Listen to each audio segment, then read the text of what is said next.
जय Jagannath and happy Kumar Purnima.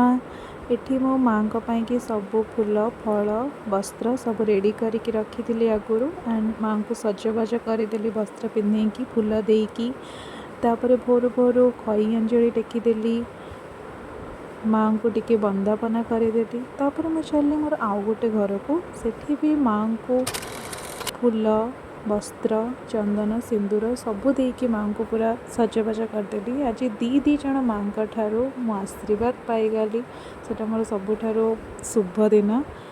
Then तापर जेहेतु मु नुआ ड्रेस पिंधि मुझे बहुत खुशी थी से माँ को बंदापना करके भोग लगेदेली। देन सन्ध्या बेल जमी पूजा करवा कथा कलश बसैकी चांद गढ़ी जमी पूजा करवा कथा सेमती कली। एंड आपण मैंने कहे आपण मैंने निज निजर कुमार पूर्णिमा व्रत केमती कले एंड एतिक मोर कुमार पूर्णिमा सरीगला। एंड लास्टली ये हूँ मोर गोल जन तो आमर हुए अधा चांद हुए एंड मो चांद बहुत सुंदर देखा जाऊला। Bye bye guys.